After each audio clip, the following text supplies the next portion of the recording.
Salut à tous, c'est Ashtaka Sensei. Le thème de cette vidéo est le parallèle entre mon homonyme Ashtaka du film Princesse Mononoke et Marc Aurèle. Donc si vous n'avez pas vu le film Princesse Mononoke, je vous conseille vraiment de le voir. C'est un chef-d'œuvre d'Hayao Miyazaki qui traite de nombreuses thématiques sociales, environnementales ou encore philosophiques. L'histoire se déroule pendant le Moyen-Âge au Japon et raconte l'épopée d'un jeune prince qui a été maudit pour avoir sauvé son village d'un démon, mais aussi d'une princesse qui est chargée de protéger la nature contre les hommes et contre l'industrialisation. Leurs destins vont se croiser et ils vont vivre beaucoup d'aventures dans un monde où l'harmonie entre les humains, les animaux et les dieux se détruit peu à peu.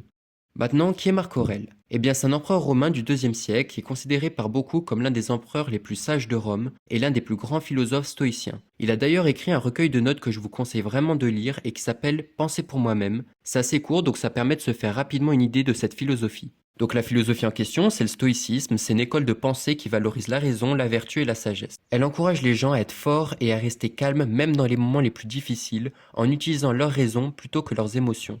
Elle nous apprend également à ne pas trop nous attacher aux choses matérielles car elles ne sont pas éternelles et peuvent nous rendre malheureux. Maintenant, place à l'analyse philosophique. Je vais vous donner mon top 6 des ressemblances entre Ashtaka et Marc Aurèle et donc prouver qu'Ashtaka est un vrai stoïcien. L'acceptation des événements extérieurs. Dès la première scène du film, on voit un combat entre Ashtaka et un démon qui attaquait son village. Malheureusement, malgré une victoire du prince, ce dernier se fait empoisonner sans avoir la possibilité d'être soigné. Et là où la colère, la tristesse ou encore la panique auraient pu nous submerger, Ashtaka accepte cet événement et le destin qui en découle. Comme Marc Aurèle, il ne cherche pas à contrôler ou à modifier des événements extérieurs à sa volonté. D'ailleurs, une ancienne stoïcienne de son village qu'il rencontre lui rappelle ce précepte en lui disant que nul n'a le pouvoir de changer son destin, mais on peut choisir entre l'attendre ou aller au-devant de lui. Ce que fera notre héros en décidant de quitter le village le soir même. Le contrôle de ses émotions. Pendant son voyage, Ashtaka est confronté à de nombreuses épreuves et dangers. La première est sa rencontre avec le démon contre lequel il se battra seul et avec sang-froid afin d'assurer une bonne protection des siens. Ensuite, il va résister à la douleur du poison et aux émotions de colère et de violence que la malédiction va lui procurer de force. De manière générale, il va prendre des décisions réfléchies et sages, même lorsque cela implique de prendre des risques ou de faire face à des adversaires puissants, comme lorsqu'il s'interpose entre les hommes et le dieu de la forêt, ou encore lorsqu'il s'interpose entre Dame Eboshi et la princesse Mononoke. Comme Marc Aurèle, il reste calme et maître de lui-même en toutes circonstances afin de privilégier la raison à l'émotion. Le respect des autres êtres vivants.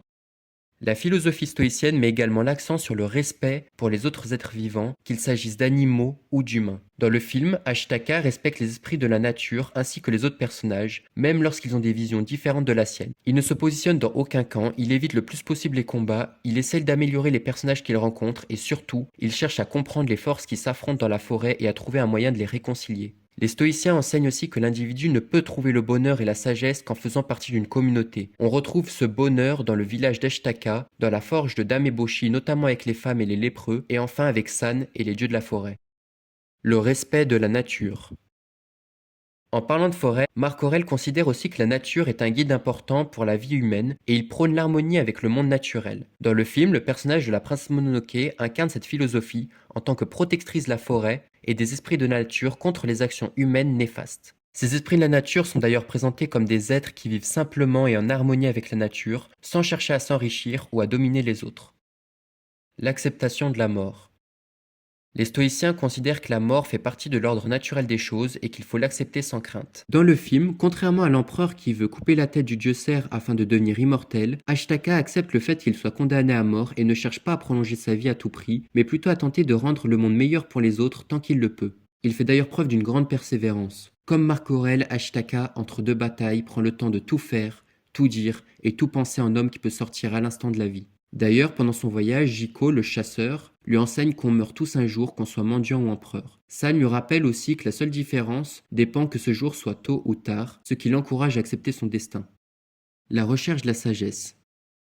Pour Marc Aurèle, il est important de vivre selon ses principes et de faire de son mieux pour être une personne bonne et juste. Pendant tout son voyage, notre héros va rester conforme à sa principale conviction qui est de porter sur le monde un regard sans haine, une vertu essentielle chez les stoïciens. Comme Marc Aurèle, il tente de comprendre les lois naturelles pour vivre en accord avec elles et ne prend des décisions qu'en fonction de ses propres valeurs, plutôt que selon les conventions sociales ou les attentes des autres.